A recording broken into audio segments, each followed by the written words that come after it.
Hey there folks, Santee at the Arizona Ghost Riders here. We got mail.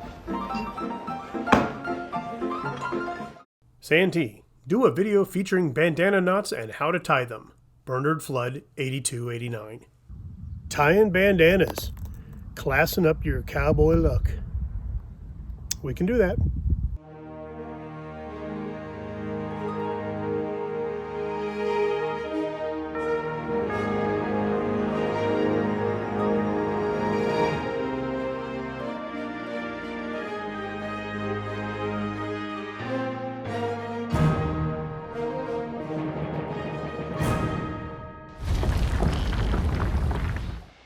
Amos! Still aren't mad because I shot you in the leg, are you, Frank? I guess you are. We have done a couple videos on this very useful garment. Yes, they're most commonly seen on cowboys, but throughout the time period, photos emerged showing other laborers wearing bandanas. A familiar look for many Old Westians. We know that a simple handkerchief, neckerchief, or bandana from the era could easily be fashioned into a tie for a more formal look should the need arise. Now we start to see different ways to tie them, not only for function, but for fashion.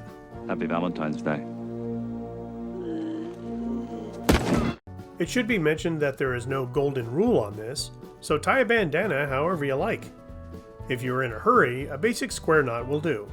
We've talked about the scarf slides, and although we don't see it as really common, it was definitely done and can class up your bandana act. However, some of us who wear neckerchiefs on a daily basis like to change it up a little bit. I'll admit that I have a mental block when it comes to tying ties, and my frustration factor is not pretty to witness. Son of a... I hate these things. God, I hate them. They're awful. Terrible. I hate them. For the purposes of this video, I will always start with a fold to create that stretched triangle we see on most bandanas. For more of a thin neckerchief look, you can roll or fold the edges in to make a clean elongated rectangle. Of course, in colder weather, wrapping a large bandana around your neck twice and tying it in the front is a pretty smart choice. What you all see me wearing in many of the videos is what I call the John Wayne knot, because he used it in a lot of his films. It has a clean knot look, and it pushes the tails of the bandana out a little so they don't hang straight down. My friend Andrew from St. Andrew TV does a great job of going into detail about this. So, if my tutorial doesn't work for you, please try his. Let's begin. Start with the left tail a little longer than the right. Bring the right over and cross the left, then back through. It's basic, like the beginning of tying a shoelace. Take the right and go around the front of the left, making a little loop. Then push the right tail through that loop. Here's the fun part. Flip your hand position before you pull it tight. And there you have it. That's what it's all about.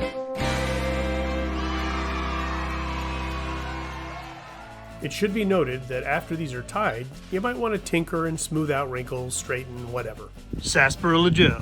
Hey, your bandana's tied a little bit differently than some of the others I've seen. Can you explain that to me?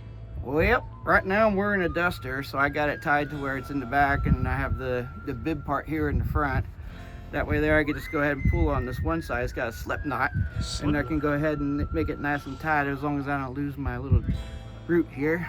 And then, so the way you have it is like this, and then you go ahead and make it loose or tight by pulling on that side right there. Joe, we call that a hangman's noose. Oi. Okay. Yeah. And I wonder, I always get that wrong. It's supposed to bend up like this. A classic four-in-hand works really well and can double in a more formal look. It also adds a slip knot feature for loosening or tightening. If it gets caught on something like a steer horn, you won't choke to death. However, it won't protect you from getting gored by that. That is simply right over left, then around again. Take that right tail up through the big loop and thread it down through that loop you just created.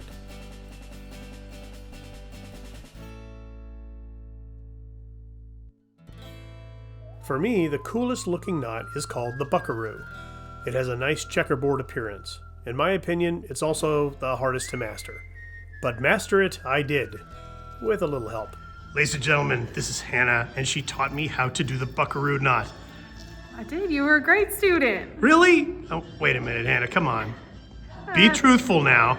Yeah, I had an easier time trying to read a book in Russian, and I'm dyslexic and don't speak Russian. Oh, that's, maybe not that truthful. Oh, sorry. You were great. This one tends to work better with a longer bandana. Hey, not that long, buddy.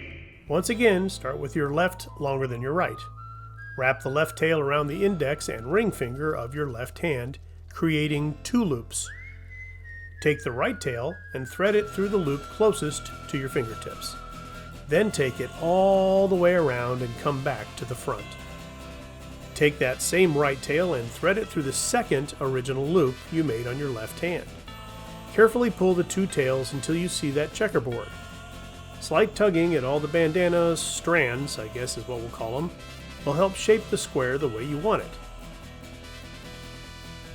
Funny, I was of a mind that these didn't exist in the Old West and were a more modern invention.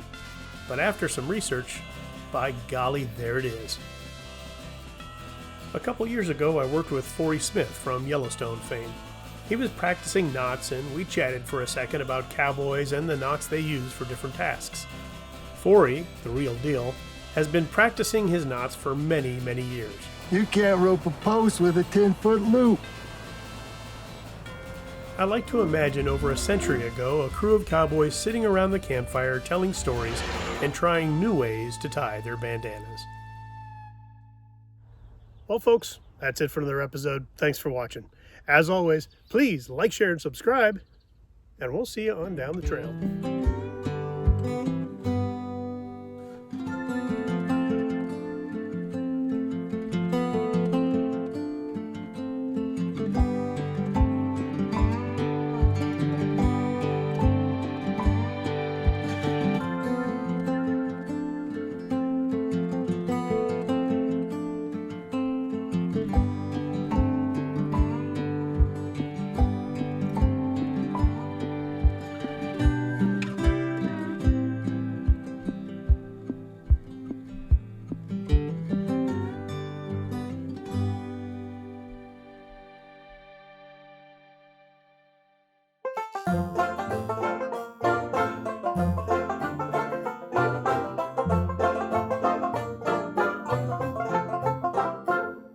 So many bandanas.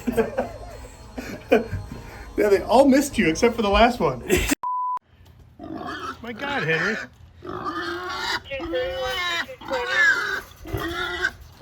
Wow. My cat did this. If my cat did this.